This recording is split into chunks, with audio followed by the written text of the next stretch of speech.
purpose of this video is to give you a quick overview of Canvas and how my class is set up. Once you get to the home page here, you'll be able to see kind of the little beginning navigation screen to sort of give you an overview of what the class is going to look like. I've got my introductory material here, and I've also got some information listed specifically on how to submit assignments, and then there's a list of assignments down here at the bottom. This submission video will actually show you how to upload each one of the assignments, but in order to know a little bit more about what's going on in the class, you're going to need to click on the syllabus here and open it up. So I want to talk a little bit about that with you once the file is open.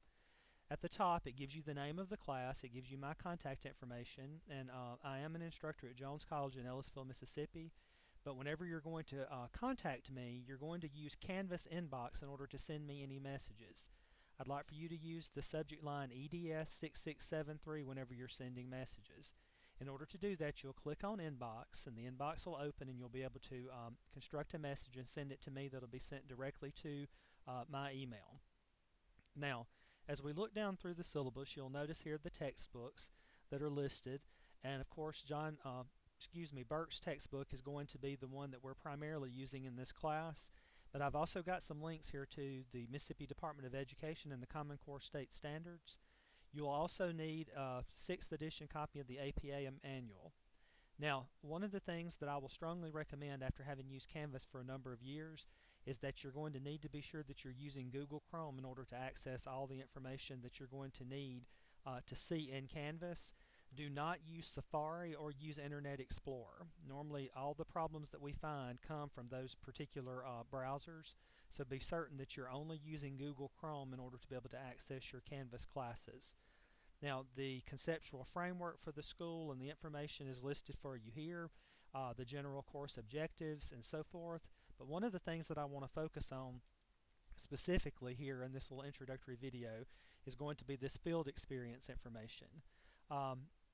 Initially, when this class was constructed, there were several hours of observation that had to take place outside of the classroom that the teacher was teaching in, and we've culled that down to try to include only 5 hours throughout the course of the semester that have to take place in the field experience.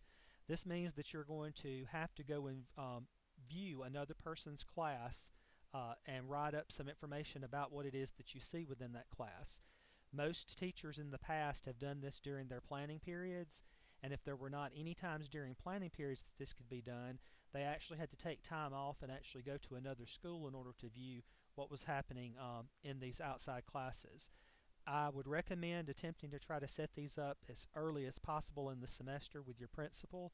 Most of these can take place within actual classrooms there on your campus.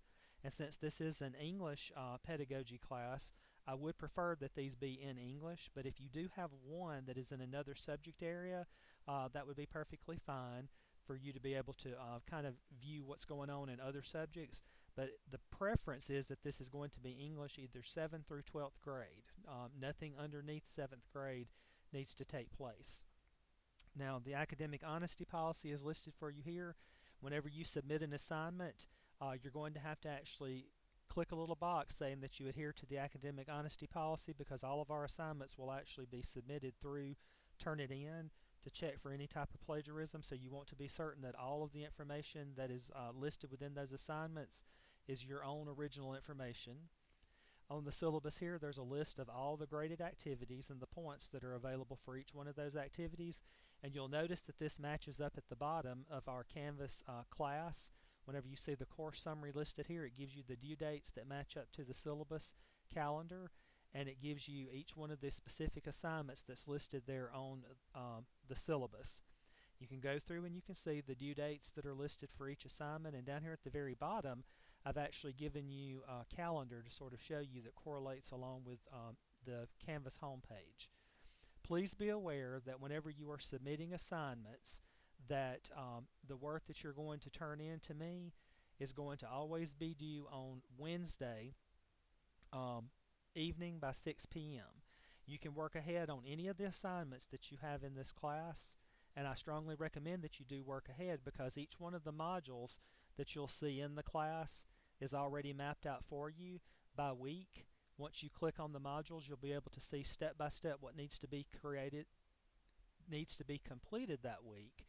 Any links to handouts that I have or videos that I have will be within those modules, and you'll be able to complete the assignments ahead of time because every module is already open. You can scroll through and you can see what it is that's going to be available for you each week within the modules, so you can work ahead as much as you want. But as I stated on the syllabus, there is a no late work policy, so everything has to be submitted by the deadline. You don't receive any credit for anything that's submitted after the deadlines. Whenever you're looking at the assignment list or the calendar, you'll notice here that I actually give you the beginning of the week. So we start on January the 7th here in this particular semester.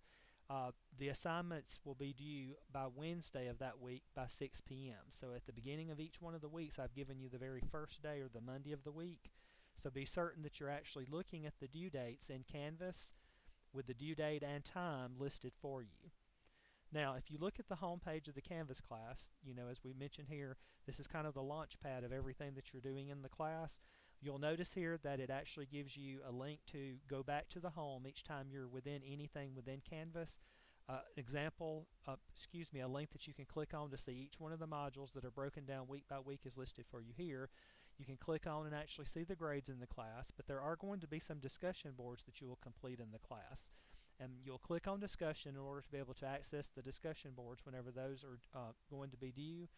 Once you click on a discussion board, there's directions that are given for you for each one of these. I want you to read through the directions very carefully for the scenario that is presented. And then once you read through the directions, it's going to give you a think about piece of information. You'll provide an initial response by clicking on reply down here at the bottom. And your initial responses need to be between 8 to 10 sentences in length as a minimum. You can always go over, but keep in mind that you can't go under. It has to actually be a minimum of 8 to 10 sentences. Once you've posted and you can click refresh, you'll be able to see any other postings that are listed out there, and I want you to reply to 2 students' postings. Your replies to the postings need to be 5 to 7 sentences in length, and your replies need to be something that you would do if you were actually sitting in front of someone and discussing with this person. I don't want you to spend your entire reply saying good job or I really like what you said, etc. I want you to actually really concretely respond to what it is that's being said within each one of these posts. Your initial post that you give is going to actually give you access to the other students' postings. Your initial response is going to be worth 10 points, and your 2 responses to other students are going to be worth 5 points each. So be sure that you actually edit before you actually post the reply, and that you've read over it to be sure that it's grammatically correct. Now, if you have any questions about anything at any given time, as I've listed on the syllabus and as I've listed on the home page here, go to Canvas Inbox and ask me before any of the deadlines that are listed. Please do not wait until 1 or 2 minutes before a deadline to ask me how to complete a summary, because all of this information is explained for you within the modules and the links that are provided there. Do not wait until the last minute to submit an assignment, because your watch, your clock, your phone is going to be set to a different time than what it is that's listed here in Canvas. So be certain that you are submitting ahead of time as much as you possibly can, and that you are double checking to be sure that each one of the files actually submitted.